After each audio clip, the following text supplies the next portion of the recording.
Salut toi! Aujourd'hui, je vais te parler du lait et de ses conséquences sur la santé, le bien-être animal et la mondialisation. Une ferme laitière française comporte en moyenne 60 vaches laitières pour environ 50 000 exploitations laitières sur le territoire français.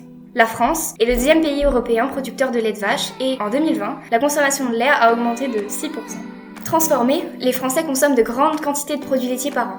En effet, un Français consomme en moyenne 62 kg de lait pur ou de yaourt nature par an, 24 kg de fromage par an et 8 kg de beurre par an. Maintenant que tu as quelques chiffres en tête, parlons des différents types de conservation du lait. Il existe 3 types de conservation, le lait UHT, le lait pasteurisé et le lait thermisé. Le lait UHT est porté à environ 145 degrés par l'injection de vapeur pendant 2 à 5 secondes. Ensuite, le lait est refroidi et mis aussitôt sous vide. Cette technique de stérilisation permet de détruire les micro-organismes tout en gardant la même qualité de lait. Ce lait peut être conservé 90 jours et représente 80% de la consommation en France.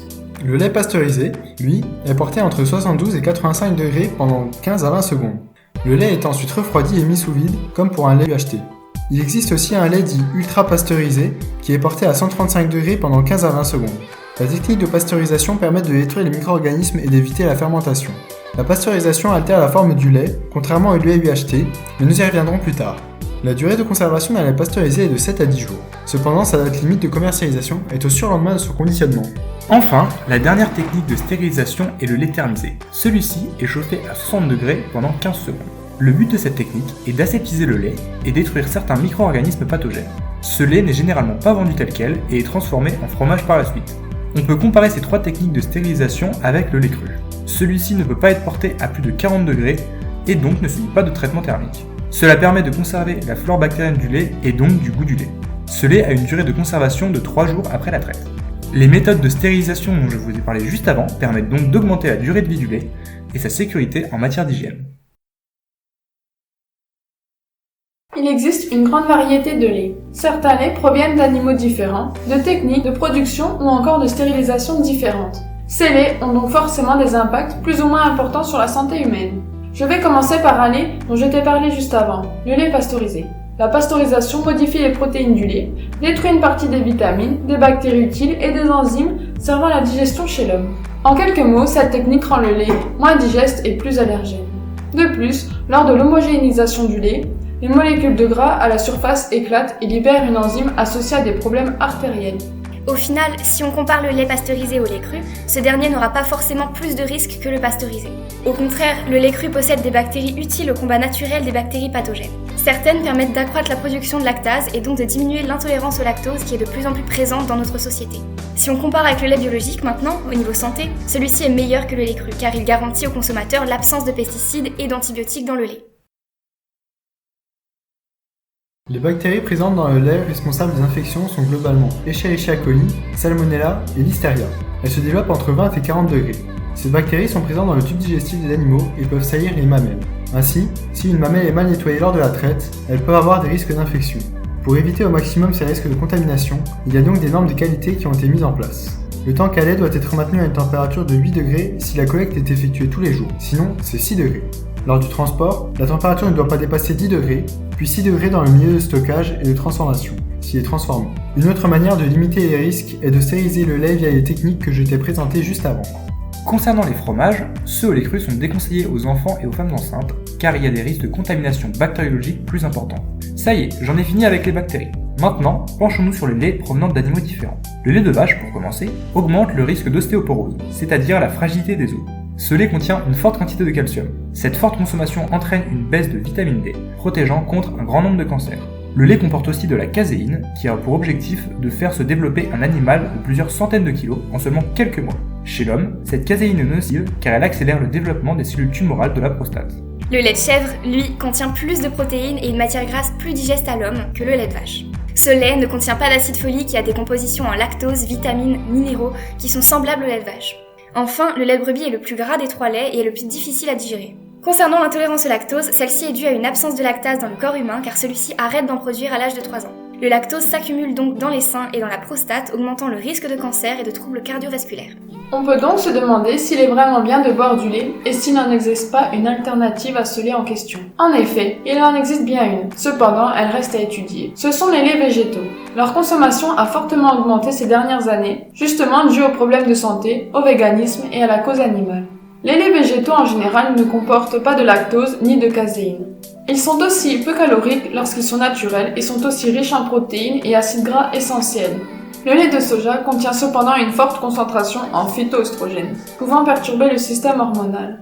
Il est donc préférable de le consommer avec modération. Il faut faire attention à ne pas remplacer le lait infantile par du lait végétal.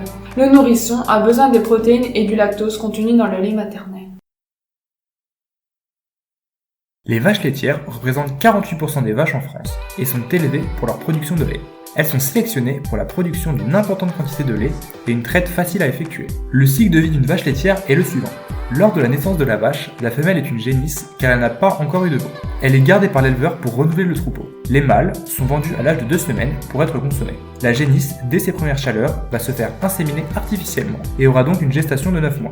Une fois la naissance du veau, celui-ci est rapidement séparé de la mère qui commence à produire du lait pendant une période de 10 mois. La vache va donc avoir 2 traites par jour jusqu'à sa période de tarissement de 2 mois où elle ne produira plus de lait. Dès l'apparition des nouvelles chaleurs, la vache sera inséminée à nouveau pour avoir un veau et produire du lait à nouveau. Quand la vache ne produit plus assez de lait, elle est réformée et envoyée à l'abattoir. Pour que les vaches ne se blessent pas entre elles, on effectue une procédure de sécurité qui n'est pas des moins douloureuses pour l'animal. On effectue un ébourgeonnage des veaux de moins d'1 mois, c'est-à-dire qu'on leur coupe la zone où pousse la corne. Ou on peut leur faire un écornage, c'est-à-dire que l'on coupe les cornes de vaches adultes sous anesthésie. Le problème est que la vache aura mal encore plusieurs mois après l'opération. Pour limiter ces opérations, on choisit de plus en plus d'animaux modifiés génétiquement pour ne pas avoir de cornes. La production de lait entraîne de grandes cruautés infligées aux animaux, comme la séparation du veau et de la mère dès la naissance. Vaches épuisées de produire tant de lait, hyperproductivité conduisant à des mammites, des boiteries et autres blessures. Les vaches finissent leur vie au bout de 8 ans, contre 20 ans d'espérance de vie à la base, parfois même lorsqu'elles attendent un petit. Certaines vaches sont transportées sans être traites et d'autres sont transportées alors que la législation l'en interdit. De même, dans les foires, où elles subissent de la maltraitance animale, avec des coups et une absence d'eau et de nourriture. Pour éviter ces cruautés animales, le label biologique a été mis en place comme une charte des bons comportements adoptés pour le bien-être animal. La priorité est donnée aux médecines douces, une alimentation riche en fourrage avec un minimum d'apport à 60% par jour. La paille est obligatoire à l'intérieur des bâtiments avec une surface minimum pour chaque animal pour qu'il puisse bouger librement. L'accès au pâturage est obligatoire et les veaux sont élevés au lait naturel les premiers mois.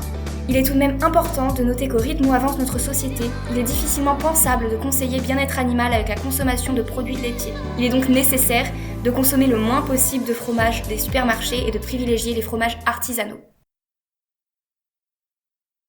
La France effectue de nombreux échanges de produits laitiers dans le monde. Par exemple, le Mercosur avec l'Amérique du Sud ou encore l'accord bilatéral UE-Japon.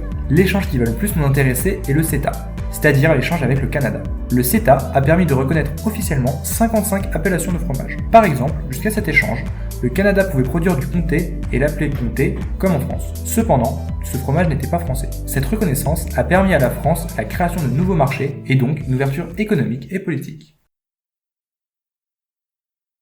Pour le côté social, l'accord avec le Mercosur est très controversé et permet à la France d'exporter des quantités de fromage très importantes. Sur le marché européen, on va cependant retrouver une sorte de compensation par de la viande bovine, du sucre ou encore de l'éthanol. Ces produits en question ne respectent pas les normes européennes et conduisent à la déforestation, à la destruction d'habitats naturels du peuple autochtone. Au niveau économique maintenant, on retrouve un chiffre d'affaires de 2,8 milliards d'euros pour l'exportation de fromage français. Ce chiffre d'affaires est en croissance de 2 à 2,5% par an. Enfin, l'impact du fromage sur l'environnement est globalement lié à la production, et non pas au transport. Ceci est dû à l'exportation du fromage, qui se fait en grande partie en Europe. En moyenne, les émissions de gaz à effet de serre du fromage sont de 24 kg pour 1 kg de fromage. Ce fort taux d'émission est à peine plus faible que la viande bovine et plus élevé que la viande de porc et de volaille. Cet impact n'est donc pas négligeable. En conclusion, le lait est un produit phare de l'économie française. Cependant, celui-ci a un impact environnemental important qui est à réfléchir. De même, le bien-être animal et l'aspect sanitaire ne sont pas à négliger et seraient à adapter au mieux. Concernant ces pratiques, on retrouve un phénomène d'adaptation continue avec des objectifs du lait pour 2030. Les objectifs en question sont la diminution de la quantité d'antibiotiques dans le lait de 50%, réduire l'empreinte carbone de celui-ci à 0,92 kg de CO2 par litre contre 1,11 kg actuellement. Les exploitations laitières devront avoir entamé une démarche de progrès dans leur totalité concernant le bien-être animal sur tous les points. Idéalement, il faudrait aussi doubler la production de lait biologique et développer la nouvelle notion de lait de pâturage. Cela impose à l'animal 120 jours de pâturage par an, avec un minimum de 6 heures par jour et de 10 heures par vache laitière. Ces dispositions permettront ainsi au lait de réduire son impact négatif sur tous les points, à condition qu'elles soient respectées.